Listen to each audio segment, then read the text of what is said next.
부족한 요종이 주님의 말씀을 들고 선포자로 섰습니다. 지극히 적은 어린 소년이 보리떡 5개와 물고기 2마리와 물고기 2마리를 주님 앞에 드렸을 때 오병의 역사를 베풀어 주셔서 5,000명이 먹고도 남았던 것처럼 이 시간에 오병의 기적의 역사가 일어나게 도와 주시옵소서. 들려지게 하시고 보여지게 하시고 부활의 주님을 경험하는 시간, 체험하는 시간 되게 도와주시옵소서. 감사드리며 예수 그리스도의 이름으로 기도드립니다. 아멘. 이 세상에서 가장 소중한 것은 무엇입니까? 또 가장 기쁜 소식은 어떤 소식일까요? 가장 기쁜 소식,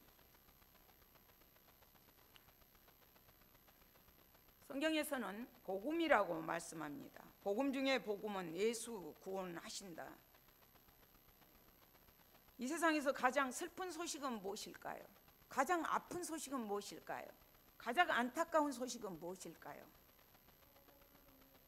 병원에 가서 보면 몸부림치는 것들이 보입니다. 그것이 죽음 때문이죠. 또 식당가에서 가서 보면 먹는 모든 문제들도 살기 위한 발버둥입니다. 예수님은 3일 만에 부활하셨습니다. 인생이 겪어야 하는 가장 중대하고 가장 심각한 문제를 해결하셨습니다. 그렇다면 복음으로 죽은 자를 살려주셨고 죽은 몸에서 부활의 생명의 싹을 틔워주셨고 없는 것을 있게 하셨고 육신에 속한 몸, 자연에 속한 몸을 영적인 몸으로 바꿔주셨습니다. 그러면 그 복음이 뭐냐는 것이요. 마가복음 1장 1절에서 하나님의 아들 예수 그리스도의 복음의 시작이라, 하나님의 아들 예수 그리스도의 복음의 시작이라 하시면서 예수님은 죽임당할 어린 양으로 오셔서 세례 요한으로부터 세례를 받으십니다. 그리고 공생애를 시작하시면서 내가 죄인을 부르러 왔다고 말씀을 하십니다.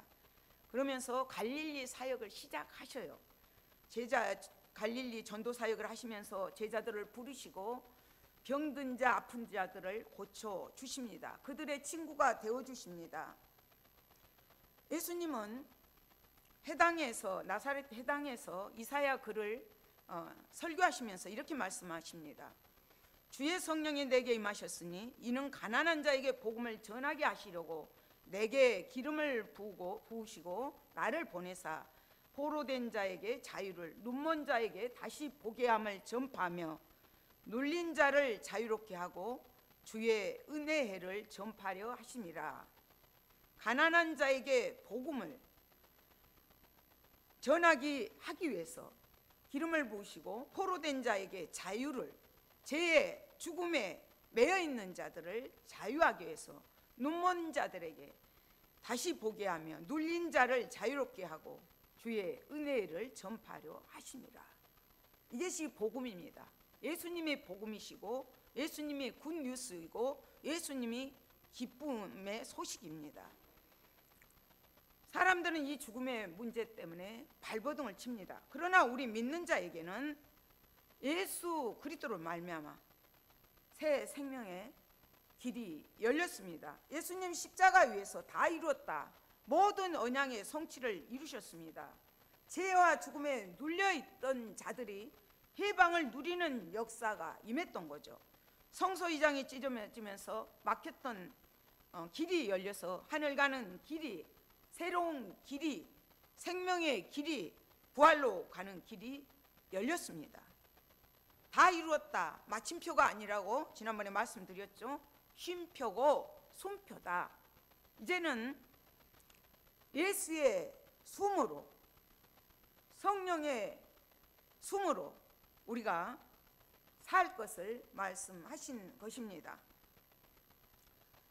오늘 본문에 보면 안식 후 첫날 일찍이 아직 어두울 때에 막달라 마리아가 무덤에 와서 돌이 무덤에 옮겨진 것을 보고 안식 후 첫날, 한 주의 첫날, 안식 후 첫날은 주일이죠.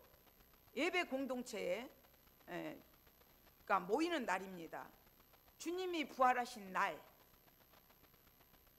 그래서 주님 부활하신 날이고, 잠자는 자들의 첫 열매가 되신 날이고, 2023년 빨간 글씨가 첫 주부터 시작합니다. 그것은 역사의 주인이 주님이신 것을 증명해 주는 일입니다. 주일을 중심으로 우리가 살아가는 삶이 주님을 전하는 삶인 것이죠.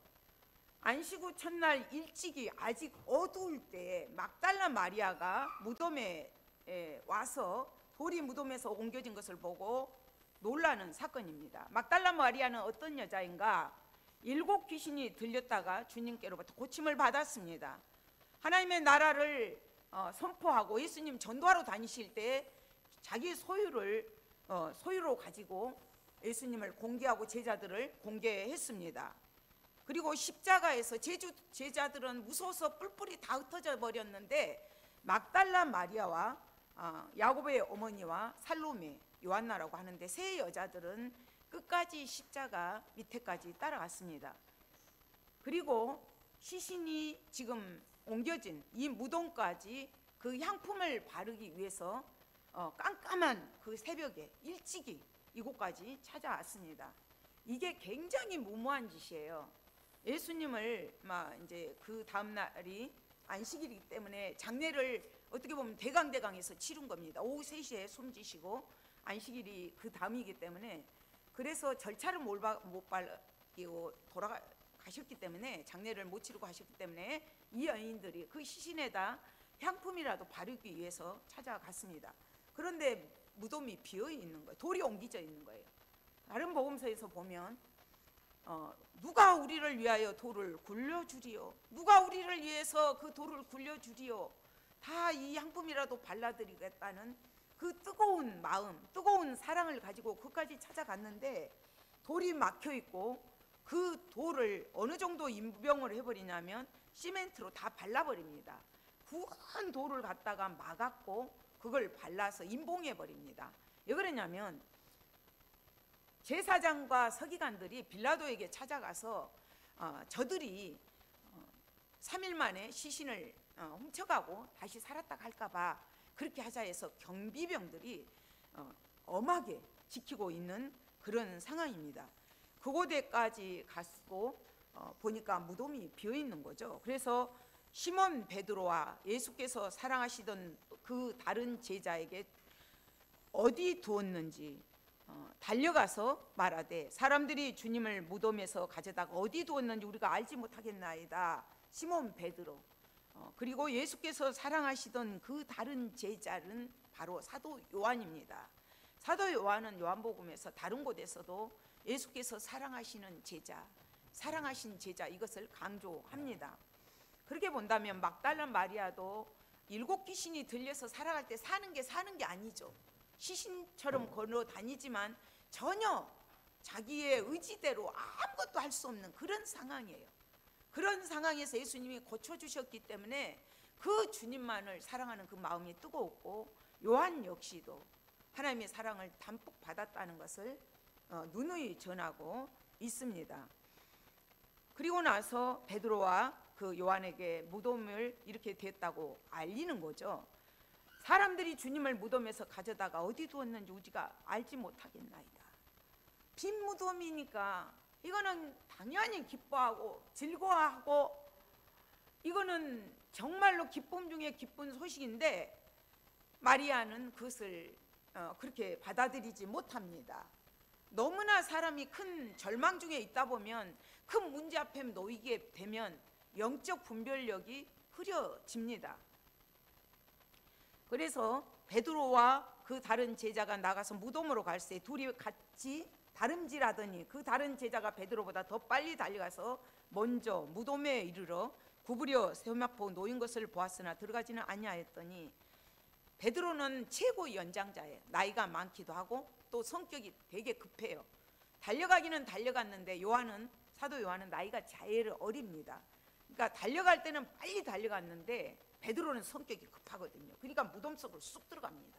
그러나 사도 요한은 신중한 성격이었기 때문에 머뭇머뭇하고 들어가지를 못합니다. 그랬을 때 이제 가서 보니까 지금 주님을 쌌던 세마포가 놓여 있고, 7절에 보면 또 머리를 쌌던 수고는 세마포와 함께 놓이지 않고 딴 곳에 쌌던 대로 놓여 있더라. 그때야 무덤에 먼저 갔던 그 다른 제자도 들어가 보고 믿더라.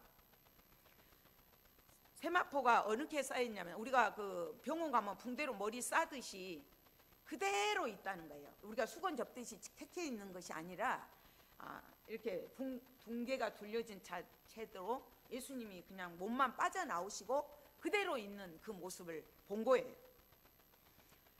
그러니까 이 부활의 사건은 예수님이 살아나셨다는 증거거든요. 막달라 마리아에게 그 현장을 먼저 보게 하셨고, 또 막달라 마리아에게 제일 먼저 보이십니다. 그러나 이들은 지금 베드로는 믿었다 그랬거든요. 먼저 갔던 그 다른 제자도 들어가 보고 믿더라. 그런데 그 믿은 것은 그냥 막연히 믿었지, 부활을 믿기는 믿었는데 부활의 진정한 참 의미는 깨닫지 못했습니다. 그들은 그냥 공동 번역에 보면 이들이 지금 10절에서 두 제자가 자기 집으로 돌아가니라 하는데 자기 숙소로 간 것을 말하고 있습니다. 부활하신 그 하나님은 지금 살아나셨는데 제자들에게, 또 막달라 마리아에게, 제자들에게 여러 모양으로 여러 방법으로 확증을 시켜 주십니다. 그것이 사실이라는 거죠. 부활이 그것이 신화가 아니라 사실이라는 것을 확증해 줍니다. 사도 바울은 어떻게 말을 하냐면 고린도전서 15장은 부활장입니다. 이는 성경대로 그리스도께서 우리 죄를 위하여 죽으시고 장사 지낸 바 되었다가 성경대로 삶 안에 다시 살아나사 게바에게 보이시고 후에 12제자에게와 그 후에 500여 형제에게와 형제에게 일시에 보이셨나니 그 중에 대다수는 살아있고 어떤 사람은 잠들었으며 그 후에 야곱에게 보이셨으며 그 후에 모든 사도에게와 맨 나중에 만삭되지 못하여 난 자 같은 내게도 보이셨도다. 성경대로 죽으시고 성경대로 우리 죄를 위하여 살아나셨다. 그분 분명히 살아나셨다. 내가 주님을 만났다. 내가 부활의 증인이다. 이것을 말합니다. 이것이 만약 그리스도께서 만일 다시 살아나지 못하였으면 우리가 전파하는 것도 헛것이요 우리가 믿는 것도 헛것이다. 복음도 헛것이고 믿음도 헛것이다. 그러니까 예수님은 부활의 역사는 무덤에서부터 시작이 됩니다. 예수님이 일어난 곳에서부터. 저희가 그 젊었을 때 80년대에 충주에 있는 충주 기도원을 갔습니다. 그곳에 가서 사람 간하고 똑같이 간을 해서 만들어 놓고 프로그램을 했어요. 그 간 속에 우리가 먼저 들어가서 누워보는 것입니다. 죽었을 때의 심정을 한번 느껴보는 거예요. 깜깜한 가운데 들어가게 하고 이제 부활의 이거를 기념하기 위해서 불을 켜고 이렇게 딱 일어나게 합니다. 깜깜하게 답답하잖아요. 어둠 가운데 딱 간 속에 누워 있을 때 실제로 죽은 것처럼 두 손을 모으고 가만히 있습니다. 그리고 불이 켜지면 이제 관을 열고 나오는데 관 뚜껑에가 유리가 있어가지고 자기 모습이 그대로 비칩니다. 이것을 무엇을 상징하냐면 너 죄 때문에 예수님 죽으시고 부활하셨다. 이것을 생생하게 느끼기 위해서 그런 프로그램을 만들었습니다. 예수님 우리 죄를 위해서 성경대로 죽으셨고 성경대로 살아나셨습니다. 성경 66권은 창세기에서부터 예수의 피가 흐르는 책입니다. 구약은 오시리라 하신 예수, 또 신약은 오신 예수, 우리는 다시 오실 예수를 믿습니다. 그러나 지금 9절에서 보면 이 사도들은 그것을 다 온전히 믿지는 못했어요. 참 의미는, 부활의 의미는 깨닫지를 못했습니다. 그래서 그들은 성경에 그가 죽은 자 가운데서 살아나야 하리라 하신 말씀을 아직 알지 못하더라.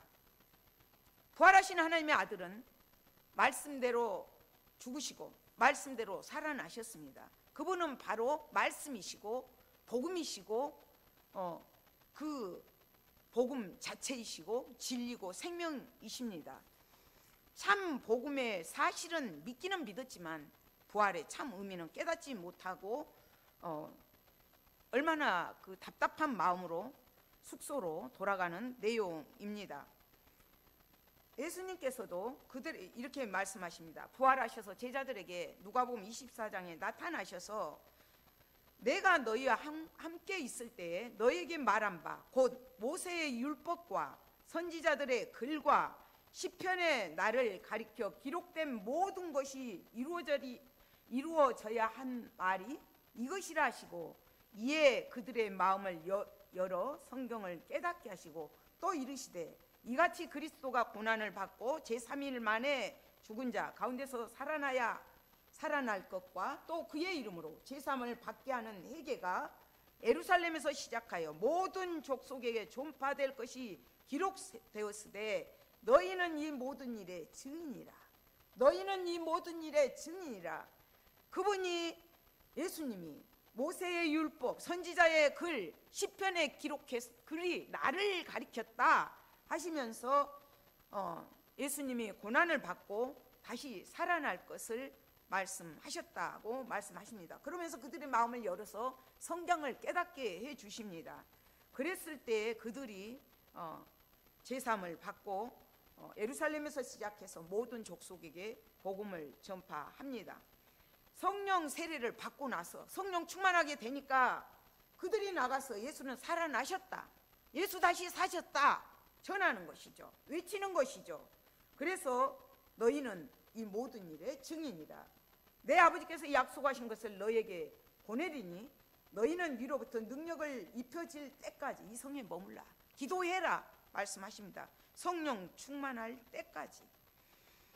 그러면서 이제 막달라 마리아는 지금 오로지 예수님의 시신만 찾기에 마음이 온통 그곳에 빼앗겨 있습니다. 그래서 사람이 내 주님을 옮겨다가 어디 두었는지 내가 알지 못합니다. 계속해서 울고 또 울면서 서서 그러고 있습니다. 천사가 나타나서 말을 하는데도 여자여 어찌하여 우느냐 했을 때도 사람이 내 주님을 옮겨다가 어디에 두었는지 알지 못합니다. 뒤돌아보니까 예수님이 옆에 서 계시는데도 알지 못합니다.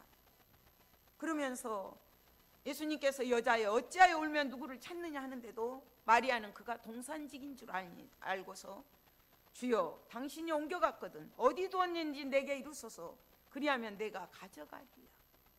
빈 무덤을 기뻐해야 되는데 오직 그 주님의 시신을 찾아서 마지막 장례를 아름답게 향품을 발라서 마무리하고 싶은 그 열정 때문에 나타나신 주님, 부활하신 주님은 분별하지 못하고 이러고 있을 때 부활하신 하나님의 아들이신 그분이 마리아에게 찾아오셔서 여자애 할 때는 마리아는 분별을 못합니다. 그러나 16절에서 예수께서 마리아야 하시거늘 마리아야 이름을 부르니까 마리아가 돌이켜 히브리 말로 나보니 선생님 그렇게 합니다. 마리아야. 우리 주님은 우리의 각각의 이름을 아십니다. 선한 양으로서 우리의 이름을 불러주시고 우리의 이름을 아시고 우리를 인도해 주시는 분입니다. 우리 각자의 이름 한 사람의 한 사람을 우리 주님은 다 기억하시고 알고 계십니다. 그러면서 17절에서 예수께서 이르시되 나를 붙들지 말라. 내가 아직 아버지께로 올라가지 아니하였노라. 너는 내 형제들에게 가서 이르되 내가 내 아버지 곧 너희 아버지 내 하나님 곧 너희 하나님께로 올라간다 하시니 나를 붙들지 말아라. 너가 그렇게 급하게 잡지 않아도 된다 이것입니다. 예수님 40일 동안 제자들하고 함께 하시기 때문입니다. 예수님이 영적인 길을 열어주실 때, 성령으로 열어주실 때 예수님을 알게 됩니다. 양들의 음성을 듣고, 우리는 목자의 음성을 듣고 양들은 그 목자의 음성을 따라가게 되는 것이죠. 바로 이것이 우리 믿는 자들의 특권이고 자랑이죠. 귀가 열렸다는 것. 예수님께서도 서기관과 바리새인들을 책망할 때도 그렇게 말씀을 하셔요. 오늘 이 말씀이 너희 귀에 응하였느니라. 오늘 이 말씀이 너희 귀에 응하였다고 말씀하시는데도 그들은 영적으로 열리지 않기 때문에 깨닫지를 못합니다. 그러나 마리아는 예수님께서 선생님 알아보고 나서 얼마나 고백이 도마가 했던 것처럼 나의 주 나의 하나님 고백하고 싶었겠죠. 그러면서 내가 내 아버지, 너는 내 형제들에게 가서 내 형제들에게, 제자를 형제라고 불러요. 그러니까 새로운 계약을 맺는 거예요. 새로운 언약을 맺는 것입니다. 내 형제들에게 가서, 제자들에게 가라는 말이거든요. 누가 하나님의 제자고 하나님의 형제입니까? 물었을 때 마가복음에서 누구든지 하나님의 뜻대로 하는 자는 내 형제요 자매요 모친이니라. 예수님 어머니 오셨을 때 이렇게 말씀을 하신 내용입니다. 하나님의 뜻대로 하는 자가 내 형제고 자매고 모친이다. 그래서 새로운 관계를 성령으로 맺어 주실 것을 말씀하십니다. 그래서 내가 내 아버지, 내 아버지 너희 아버지, 내 하나님 너희 하나님, 너희 하나님께로 올라간다 하라 승천하실 것을 말씀해 주시는 내용입니다. 예수님께서 올라가시면서 보혜사 성령을 보내주실 것을 말씀하셨습니다. 진리의 영이 오시면 세상은 능히 그를 받지 못하고 그를 보지도 못하고 알지도 못한다.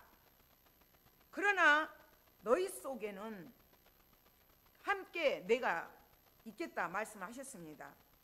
내가 너희를 고아와 같이 버려두지 아니하고 너희에게 오리라. 그러면서 요한복음 14장에서 내가 살아있고 너희도 살아있겠습니다. 그날에는 내가 아버지 안에 너희가 내 안에 내가 너희 안에 있는 것을 너희가 알리라. 하나님과 하나 되어서 일치되어서 이렇게 성령으로 맺어진 관계를 말씀하십니다. 그래서 그 하나님은 내 아버지고 내 하나님으로 말씀하십니다. 그 하나님께서, 그 예수님께서 부활하신 하나님의 아들이 승천하실 것을 말씀하십니다. 그러면서 18절에서 막달라 마리아가 가서 제자들에게 내가 주를 보았다 하고 또 주께서 자기에게 이렇게 말씀하셨다 이르니라.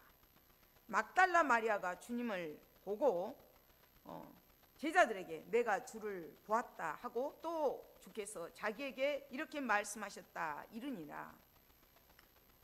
예수님은 지금 가서 제자들을 먼저 갈릴리로 가 있으라고 했어요. 천사를 통해서 갈릴리로 가게 됩니다. 다른 복음서에서 보면 왜 하필 갈릴리로 다시 가게 하신가? 아까 우리가 마가복음 1장 1절에서 복음이 갈릴리에서 시작합니다. 예수님 공생의 시작을 갈릴리에서 시작을 하셨고 그곳에서 복음이 증거되고 전파되고 그곳에서 제자들을 부르셨어요. 처음 첫사랑 주님을 만났던 자리, 그곳으로 가서 다시 주님을 만나게 하십니다. 그리고 승천 얘기도 그들에게 전할 것을 말씀하시죠. 물론 주님이 그곳에 가서 직접 제자들에게 떡을 떼서 주면서 할 때 성령이 길을 열어주셔서 눈을 열어주셔서 하나 되니까, 예수님과 성령으로 하나가 되니까 그들이 말씀을 깨닫게 됩니다. 그러기 전에는 엠마오로 향하는 두 제자도 전혀 하나님의 말씀을 깨닫지 못했습니다. 성령께서 열어 주실 때 그들은 말씀을 깨닫게 됩니다.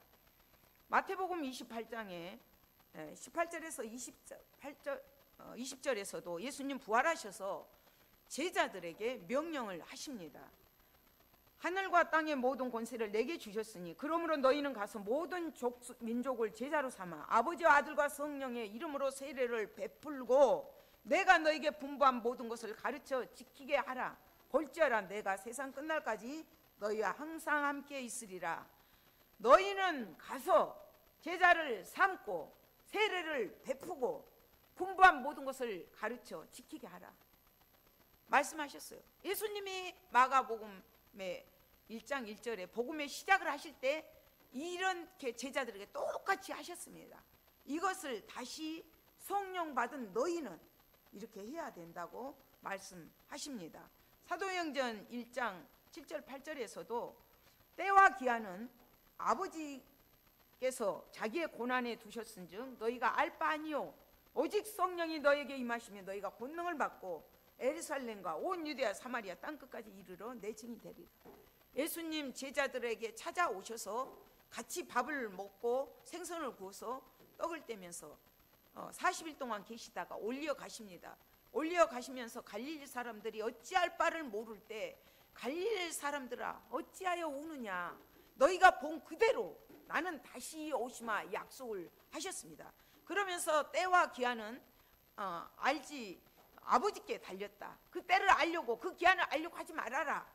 그냥 우리는 성령이 임하면 권세를 우리에게 주셨기 때문에 가서 제자 삼고 세례 베푸고 주님의 말씀을 가르치면서 증인의 삶을 살아라. 제자로 살아라 말씀을 하시고 명령하셨습니다. 예루살렘과 온 유대아 사마리아 땅끝까지 이르러 내 증인이 될 것을 말씀하셨습니다.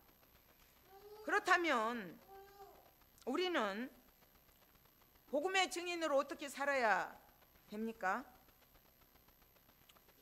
복음의 증인으로 산다는 것, 우리가 지식적으로는 엠마오로 향하는 제자들처럼 베드로와 요한처럼 지식적으로는 압니다. 그러나 오늘날 왜 교회가 힘을 못 쓰고 세상의 지탄을 받게 된 것입니까? 우리가 말씀대로 살지 못하였기 때문입니다. 그래서 우리는 예수님께서 다 갈릴리로 다시 가라고 하셨던 것처럼 예수님의 그 사역, 예수님의 삶, 그것을 본받아야 되는 거죠. 우리가 예수 처음 믿을 때는 얼마나 뜨거웠고 열정을 가졌고 믿지 않는 자들 보면 불쌍해서 울고, 저 같은 경우는 6개월 울고 다녔거든요. 그런데 어디서 식어졌습니까? 또 왜 지탄을 받게 됩니까? 우리가 예수님 말씀대로 살지 못하기 때문입니다. 복음의 증인으로 산다는 것은, 부활의 주님을 모시고 산다는 것은 살아내는 거죠. 부활의 주님의 증인의 삶으로 살아내는 것입니다. 우리가 약간 손해를 보더라도 세상 사람들과 구별되게, 우리는 부활하신 주님이 우리 안에 계시잖아요. 성령으로 계시잖아요. 성령님의 다스림을 받아야지 왜 악한 영들의 지배를 받으면서 사회의 지탄이 되고 남의 지탄을 받아야 되는 것입니까? 우리는 성령을 의지하면서 복음의 증인으로 살기 위해서는 기도해야 됩니다. 말씀을 붙들어야 됩니다. 그리고 전해야 합니다. 막달라 마리아 끝까지 그 사랑, 그 은혜 잊지 않고 성령으로 충만해질 때 가서 복음을 전하고 부활하신 주님, 다시 오실 주님을 전했던 것처럼 우리도 그런 삶을 살아내는 우리 성도들이 되시기를 소망합니다. 아버지 감사합니다. 사망 권세를 깨뜨리시고 부활하셔서 저희들에게 새 소망을, 새 생명을, 영원한 생명을 주심을 감사드립니다. 아버지 하나님, 우리가 부활을 기억은 하면서 부활의 참 의미는 깨닫지 못한 제자들처럼 그런 힘없는, 능력 없는 그런 삶은 살고 있지 않은지요? 주님, 부활의 능력으로 채워주셔서 내가 세상을 이겨노라, 내가 세상을 이겨노라, 사망 권세를 깨뜨리시고 승리하신 주님처럼 저희들도 죄와 죽음을, 사망을 깨뜨리면서 승리하는 저희들 되게 도와주시옵소서. 복음의 증인으로 살아내는 주님의 제자의 삶을 살아갈 수 있도록 역사하여 주시옵소서. 감사드리며 예수 그리스도의 이름으로 기도드립니다. 아멘. 우리 성찬식을